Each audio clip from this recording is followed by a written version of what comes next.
Hey everyone, welcome to today's video. Welcome to the Video Game Fight School channel. I'm Gamey Daddy, content creator on the Gamey Daddy channel, and today with me is Mr. Fat Ninja DM, Dragon Master, and podcast aficionado. And today we're going to be talking about Gotham Knights and some of the rogue characters, or aka villains, that we would like to see in this upcoming Warner Brothers game that is scheduled for 2021. But before we jump in, I am going to let Mr. Fat Ninja DM introduce himself on the channel for those of you who are new. So, Mr. Fat Ninja, tell him who you are.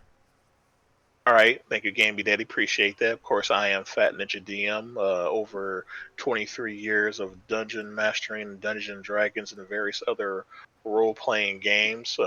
Avid gamer, comic book nerd, fantasy nerd, just all-around gamer. Been gaming ever since I came out the womb. Been gaming. I was born with a controller in my hand.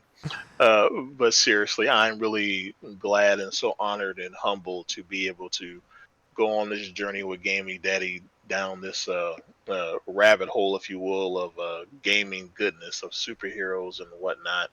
And without further ado, Gaming, let's go ahead and get into it. Okay, so today what we're going to be trying to put in perspective are three potential villains that we would like to see in Gotham Knights. So for those of you who know or who don't know, Gotham Knights is the proposed game by Warner Brothers Montreal. It is in development and is slated for a 2021 release. In the reveals, they showed Mr. Freeze, Victor Freeze, and so we know that Victor Freeze is going to be in the game. There probably were some clues that could probably maybe point to some other villains, but we want to talk about some other villains that we feel should be in the game and why. So Mr. Fat Ninja is going to kick it off with his two favorite, and I'm going to give one because my one is more than one, if you get what I mean. So Mr. Fat Ninja, fire on with your number one on the list. Yeah, sure. I would definitely love to see.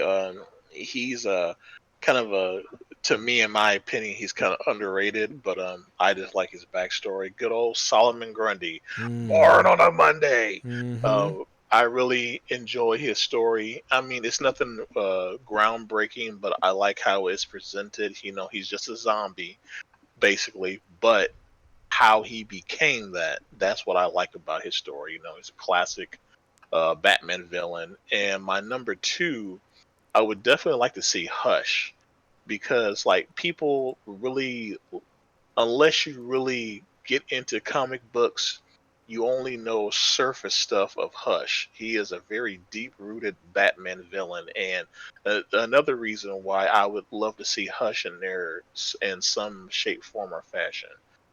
Me, my personal opinion, I think he's the only one besides the Joker that really, really got under Batman's cowl, so to speak. Really got under his skin, Mm-hmm. made his life really horrible. And I mean, of course, Bane too. But I just like how Hush really, he played more mind games with Batman than and once again, my opinion, than Bane. So yeah, those are my top two picks right there. Well, cool. Now, for those of you who are, really studious with your Batman video game, character analysis, these two characters have actually appeared in two of the Batman games. Solomon Grundy appeared in Batman Arkham City, which is the footage that you're seeing here, it's footage of Arkham City.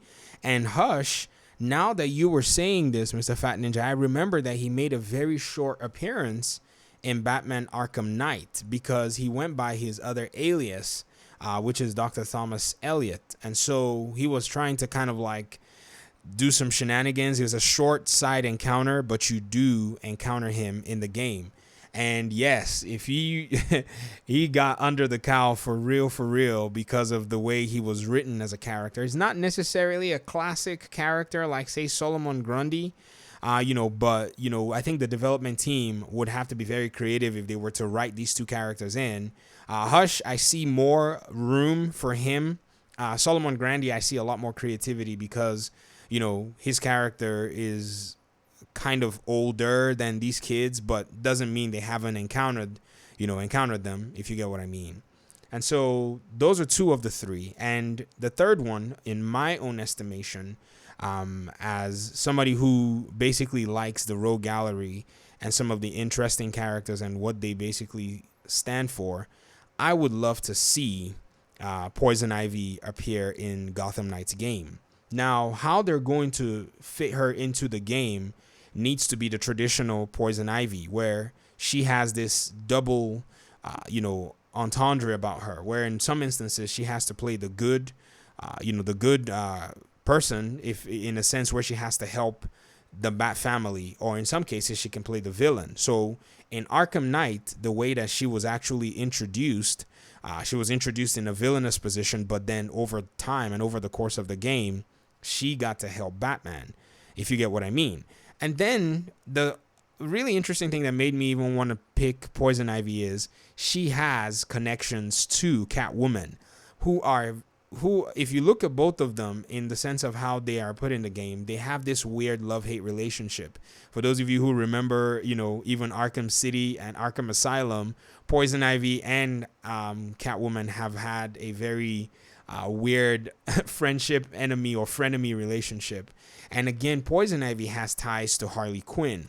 So I think opening the door to Poison Ivy is going to bring the potential to be able to bring these beloved characters to the game, in terms of villains, or in terms of unseen, or I would say unexpected allies to the game. So they are villains when they find themselves in a weird situation, but with the Bat family, it is undoubted that even with Dick Grayson's weird history, he has some weird history with Harley Quinn, but at the same time, they can serve to be a huge force for the entire good of what's going to be this new legacy of Bat family kids fighting against bad guys.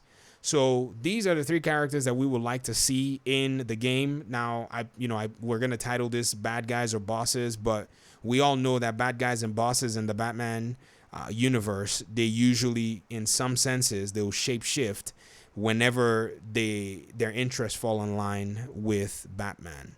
So with that, we want to hear what you guys think in the comment section. For those of you who have villain ideas that you want to see in the new Gotham Knights game, go ahead and type it out and let us basically read and continue this conversation with you guys in the comment section. And if you enjoyed the content, make sure to subscribe and join the Video Game Fight School community. We talk about superhero stuff regarding games, and most especially Batman, the Bat family, and that whole Arkham scene is a very huge part and a very huge focus for us here on the channel.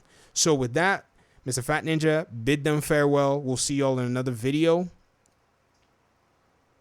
All right, thanks a lot, Gamey. And once again, big shout out to Gamey Daddy for putting this together.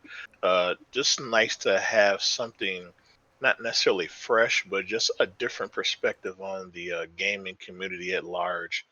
And once again, I'm Fat Ninja DM, social enlightenment through positive gaming.